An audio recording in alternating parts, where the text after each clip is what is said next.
Hi, it's John here from Speedy Brick, and today I'm going to be meeting with another Lego fan designer. And I've really enjoyed this whole series of interviews with fan designers, and there's some really great ones that you can have a look at on my channel. I'll put the link in below for all the great interviews that I've done already. But today we're going to be meeting Magnus Clausen, aka KineticKit. And he reached out to me after he'd seen some of the other interviews. And in prep for this interview, we had a look at some of his favorite models, and I went through his whole collection, and I've decided to build 3 models, which I did. So we're going to talk about those. And he's got us a massive collection or portfolio that he's built. There's 136 designs on Rebrickable already. So there's lots there to look at, lots to talk about. It's the majority of it's cars, but not only cars, but it's right up my alley, if you like. So the first car I built of his was a 1985 Mosler Consulier GTP-LX, and you can look at the build and review video of that. I'll put a link in below for that. But I'd never heard of the car before, so I was kind of interested to see what it was, and it was pretty cool. So that was the first one. The second one I built of his was a Lancia LC2 Group C car from 1984. That was really cool. And the third car I built was an Aston Martin Valhalla, which was from 2022 or 2023, I can't remember. But Magnus has got this huge portfolio, lots of iconic cars, and you can check out his designs on Rebrickable. Again, I'll put a link in the description below, so you can go and have a look at that. But I'm really keen to talk to Magnus about all of his designs, what inspires him, how he got started, and learn about his design and building process. So let's welcome Magnus, aka KineticKit. Magnus, thanks for joining us. Thank you for inviting me. I have been excited for this for a while now. Yeah, cool. I saw your other videos, and I thought, hey, that would be pretty cool to try. So I reached out. Yeah. And firstly, also thank you for sending the instructions for the models. I love building them. My favorite was perhaps the Mosler, which I thought was really cool. Although I did make the mistake of putting the wrong thing on the back there, but I've fixed that since then. And I love the little skinny wheels. That's much more kind of accurate to the model than the big fat wide ones. Yeah. And they're nice to have them added to my little collection. But perhaps we could get started by you telling us a little bit about yourself, kind of what do you do, where are you from, how old are you, all that sort of stuff. Yeah. My name is Magnus, also known as Magnus Clausen, or as you probably know me, KineticKit. I am 18 years old, and for a living, I don't really do anything, but I do a lot of hobbies, get different racing leagues on different games, for example, and also, as you probably know, the Lego creating. And there isn't really much else other than that. I have a lot of plans coming up that I'm excited to chat about. I'm super impressed by all your designs on Rebrickable, and you've designed a lot. There's like, what is it, 136 cars on there already? Yeah, there's a lot, and there's a lot more coming. And I a lot of the ones that are both on my Rebrickable but also not yet are made a while in advance. That helps. Sometimes I struggle to make something up, and I could be a drive spell for weeks. I've had them in the past where I then didn't upload for a long time because back then I uploaded as soon as I made a mock. Now I have some weeks where I maybe make 3 or 4 or 5 mocks, and then afterwards I just can't make something for 2 weeks, and now it allows me to be with the mock scheduling. It allows me to not have these times where I am not able to grow because I don't upload. So when did you get started building with Lego? How long have you been doing it? Because you're still pretty young, right? So yeah, I've been doing that my whole life, as far back as I can remember and further. When I was very little, before I could remember anything, I had a lot of Duplo, and that I don't have anymore, and I've just been pretty much my whole childhood has been nothing but Lego. Yeah. Been nothing else. I just sold a bunch of my old Lego, ended up with 89 kilograms of Lego parts. Ooh, that's Yeah, that's a lot. yeah, That's a a lot. lot. I guess it helps coming from Denmark, I guess, eh? Yeah, The home of well, in some areas, yeah, yeah. prices are quite big because of taxes. Yeah. But you've got some amazingly large cars on your bed there. That's I quite do, yeah. I got the these are the 1 to 8 skill Technic cars. There are 5 total, but I don't have the Porsche. It's the newer McLaren that came out last year, and then you have the Ferrari Daytona SP3, which came out 2 years ago, and the Lamborghini Sian FKP37 that came out 4 years ago, and then the oldest one I have, the Bugatti Chiron, came out cool. 6 years ago. So do you have like a favorite theme then? Because you're building mainly in system on rebrickable, but you got those amazing large Technic sets there. I don't think I have a specific favorite. I do have stuff that I gravitate more towards, but overall, I probably have 3 or 4 that I can sum up together to be my favorite, which would be Speed Champions, definitely. Technique also, because of all the different features that you can have and the details you can have with such a unique building style, but also creator and ideas, because they manage to bring in things that you wouldn't normally be able to see in an individual category. I have a lot of system. I have a bunch of cars in here, and a lot of other themes. Yeah. I used to just buy whatever I like. Now I more gravitate a lot more towards things that I can see myself having a connection to. So, for example, I have the new Jaws boat, because that was what got me into, for example, horror movies. Yeah. I have the entire Avatar collection of the first movie, at least, in also over here, because that's my favorite movie. It's a great movie. I have the Winnie the Pooh house, because that's something I grew up with. And other than that, it's mainly cars. All the larger 16 stud wide cars, I have 4. And then I have almost a complete collection of the 8 stud wide Speed Champions. I'm just missing a few from 2020 and 2021. Yeah. And so your own designs, do you build them all physically, or Yes. are they more digital No, I models? don't. I only have one that I've built in physically, at least of the newer ones. When I started out, they were all physical because I didn't know how to use Studio. Yeah. At the start, I didn't know how it worked. So I didn't know how to start designing there. Yeah. But now that I've gotten more skilled at how to figure out how to do stuff that didn't fit in at one stage, but now can be fitted in because there's a lot more room. Yeah. So that allows me to save a lot of money on bricks, for example. Yeah, it's expensive hobby, right? So do you have a favorite Lego set, whether it's an official set or a fan designer? I do. I had it right here. It is the Creator Expert Ford Mustang. Yeah, I like that one as well. It's what got me into cars too. It was Lego. I have always, like any boy, always have had a fascination in cars, but it wasn't more than like, oh, Ferrari or Lamborghini. But then when became a teenager, I started getting more into cars, and something that really set that into gear was Lego, because that it was mixing one thing that I liked and one thing that I loved, which allowed me to create this new hobby that's now grown to way beyond just what I'm creating. So why particularly this beast of a car? Why did you? I have a maybe a little bit enthusiastic fascination with Mustangs. Yeah. The way that the Mustang has managed to both be innovative and also dominate in markets where it didn't belong. The Mustang is probably the most sold American performance car in outside of America, and it's somehow managed, despite all the things that have stopped other muscle cars from growing. The Mustang has been in production continuously, nonstop, since it came out in the mid-60s.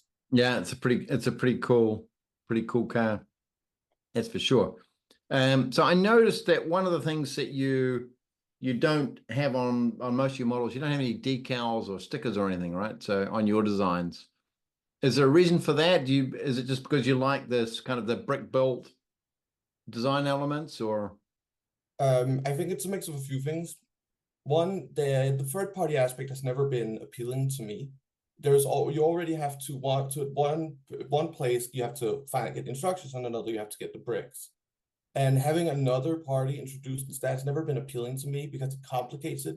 So Yep. for younger enthusiasts who just want to build a cool Lego car, that brings a whole new set of challenges to them, which as some challenges I've experienced in the past with other mocks. It's also having to find a way to make smaller details with bricks. I find it very interesting, and kind of trying to figure out what to leave out, what to include to make it to bring those iconic colors and iconic shapes to life without having to use decals. Yeah. Yeah, I really like the way you did on the back of this Lancia. You did the striping in the back here. I really like that. And the way this whole thing, it was really good. Well done. And this, obviously this one didn't have any stickers, but the shaping and the way that all the pieces formed together was really, really, really good. So you don't do stickers, you don't do any collaboration with anybody or not? Had other creators that have given me some feedback on projects I was working on.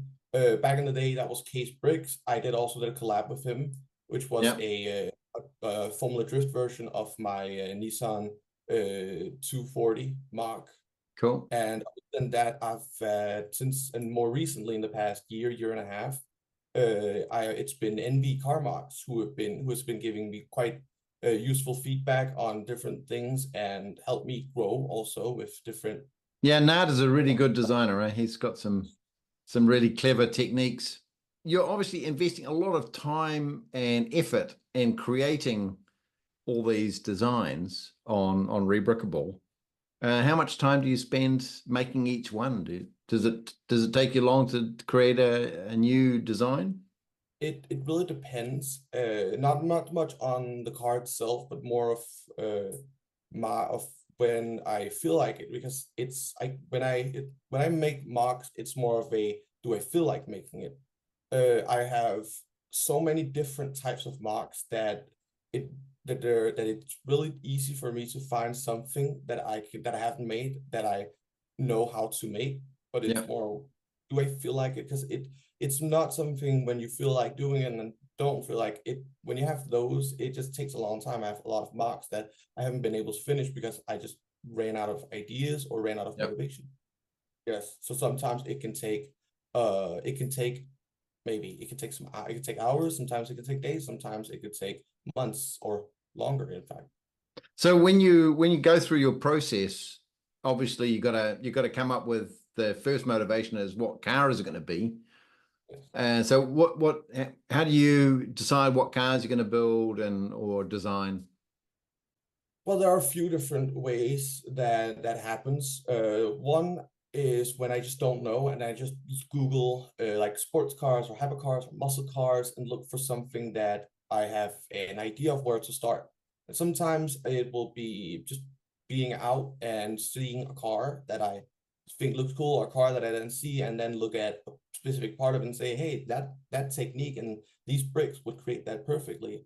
And then I go home and I start that, and sometimes it keeps going, and I go somewhere. But sometimes it just ends up with an assembly of 20 or 30 bricks that just sit around for sometimes forever Until they get used for something else, probably. Yeah, that's right. That's happened a lot for and sometimes the process is very important sometimes, because something that you learn making one that you might not end up using can evolve into something you do on a different one that you end up using.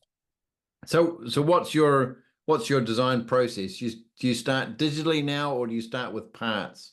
I rarely ever really use parts. The only times I use it is when I'm unsure of if something is gonna work. That most notably was my Chevrolet Chevelle, which I wasn't sure the front, which is angled using Lego droid arms. I wasn't sure if that would quite work, but it did, luckily, and it turned out to be probably one of my best looking mocks ever. But Cool. my process, it's almost purely digital. I start out with making usually either the front or the back of the car, because that's a very solid place to start. And Yeah. then I create the outside of the car, and then when I have that done, I'll start working on from ground up and making all those small parts of the exterior work together while still being able to include some compact detail like engine or interior. Yeah, that's also quite nice. Even though you don't make it opening, you've got a hidden detail behind it, right? So, which is quite fun when you're building the car, and that, you know, when you go through the process of building it physically, you get to see some stuff inside, which is a cool idea. So you're publishing all your designs on Rebrickable, Yes. which is a great platform for Lego fan designers like me. Yes. But you're not actually selling them, right? You're just giving them away. When I was before I started creating mocks, I was building them, and one problem I always ran into is that some of all the ones I wanted to build, they were paid. You needed money, and that wasn't something that I wanted to do, because sometimes I wasn't sure if sometimes I had to start and I wouldn't go anywhere with it. I just build a small part and then I wouldn't build the rest because I was missing parts. So I didn't, and that sometimes annoyed me. There were times where I could work around that with some mocks where I could look at it and recognize how some things were built and to kind of break it down and build it myself, but it didn't always pan out. So when I started creating, I just didn't want to do that same thing at the start. Where I started was because I didn't know how to hook up how to link up a bank account or any other transactional account. And later on, it was because I wanted somewhere where people could go and find detailed mocks without having to pay for the instructions. You're not worried about selling them, right? So it's, in the future, are you going to sell them in the future, or are you going to keep them free all the time? Probably not. I do have some cars that aren't real cars, that are original designs, and if I ever publish those, I have published them on my Instagram, one of them at least. And if I ever do end up making them, I might make those paid for. But anything I make that is a real existing car, I wouldn't. So let's talk about some of the designs that you've done, and I've got these three that I've built, and I particularly like this one. I just love the shaping of it and the kind of all the little.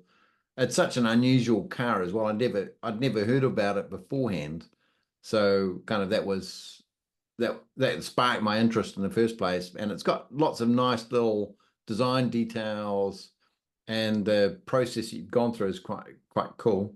And then of course the Lancia and the Aston Martin Valhalla as well. I love the way you've done the shaping in here. That's really clever. And thanks again for providing the instructions for those. But perhaps you can talk us through each one of these cars and why you created one of them. The first one I made of them was the Mosler, and making that one, it was at a time where I had made a lot of cars that a lot of people had made, but then I feel like maybe I should make something no one else has made. So I started looking at different cars that no one even knew existed, like the Mosler. They're newer cars, like the MT900. It's more popular because of its racing lineage. But that one specifically, it's not as known. Was despite how impressive it was. I believe it was one of the first cars, if not the first car, to use a car use carbon fiber as its first body panels. Yeah. Which ended up in a really cool picture of the creator of Mosler standing on top of the roof, which back then wasn't possible because aluminum would bend and Yeah, it would bend. Yeah. So that one, it was because I wanted to show that I could do something that no one else has done. Yeah, well done, well done. And what about the Valhalla or the Aston Martin Valhalla? It was somewhat the same. There had been a lot of marks of the concept from 2019, but there hadn't really been any that had made the further one like that one, which ended up being almost identical to the production one that was revealed earlier this year. Yeah. So I wanted to be able to say, hey, first one to make this, which is a cool thing to be able to say. I have a few marks that I can say that about, most notably the Ferrari F80, which I got uploaded 7 hours after it was unveiled.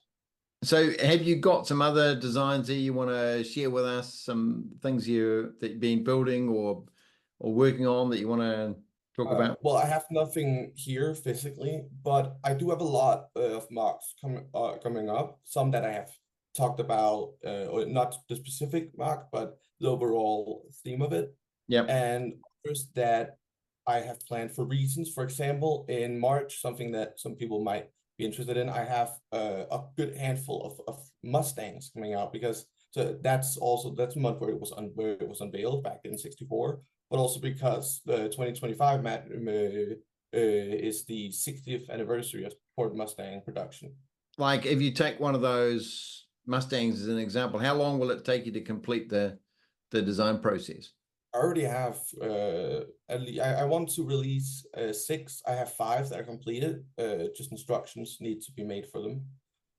But it doesn't take that long. Some of them I have a few ideas from older Mustang mocks, and some of them or can be based on other mocks. For example, all of my old muscle car mocks. So what digital tools are you using? Do you use Stud.io or? I use Stud.io exclusively. I have used others in the past, but it never became anything because I couldn't find my way around it. But Studio is very easy and simple to use. Yeah. So it helps me create stuff and removes a lot of strain on me, so I can focus more on the creation itself. And so you start digitally, right? But you used to start with bricks. Yes. Back when I started out, it's very easy to see like the periods of it, because back when I started out, the picture, it would just be one picture uploaded to the post, which was just a screen crop of it in Studio, which didn't look very good. And that was a lot different process. I would build it, and back then no interior, there was no detail, no nothing, it was just an exterior. I would build that, and they were always very simple, no special techniques, just solid almost completely. Yeah. And I would build it, and then I'd take it apart from the bottom and then make the instructions. Ideas around kind of what's the most challenging part to design?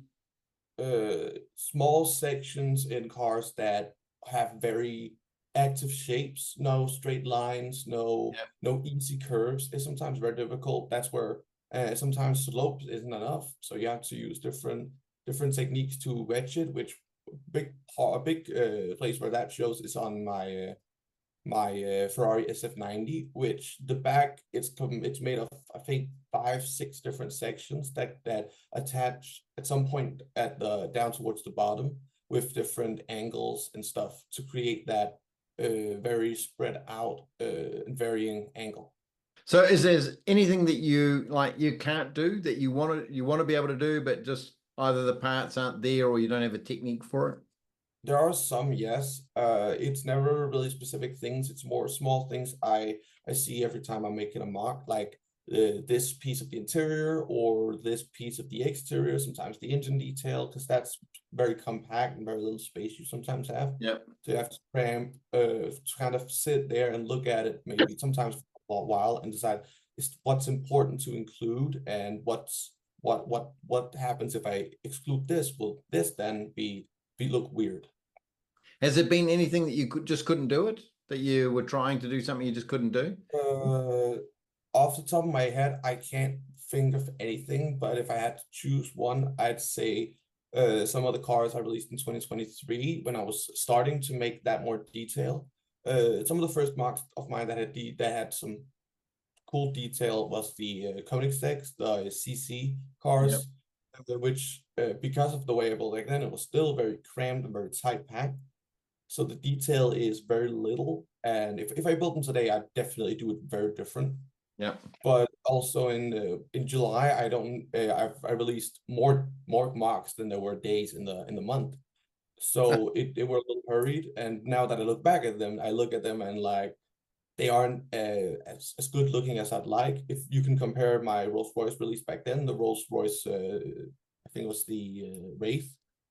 compared to the ones I released later on in the year, which were 4 different ones. The front, for example, it looks very cartoony on the rays, while it looks more accurate in the new ones. Cool. So do you have you kind of developed a favorite building technique that you like to use with the designs? I like doing a lot of upside down things because it helps create a new like the front end here where you've got all the ups. This is all upside down and sideways. Yeah. There are different ways to do that. There is one of the ones that I kind of don't like use as much is the Lord of the Rings ring, which it's not exactly two studs, so it's not wedged perfectly in there. It's quite cool to use though. Yeah, but it also, depending on you have to figure out where to use it, because you can only get them in one color, which is chrome gold. So it can stick out sometimes. But also using other techniques like brackets, which is probably the most useful thing. It allows you to create it can allow you to create at offset that's only half a plate. And for example, when you're creating something with a high roof, having that, because when a slope it comes down, it stops, and you have this side wall that's about half a plate tall. So being able to raise a cheese slope up half a plate allows you to make a much smoother shape. You talked about some of these new projects you're working on, but you've got something to show us as well, right? Yeah, I do. I have this image here.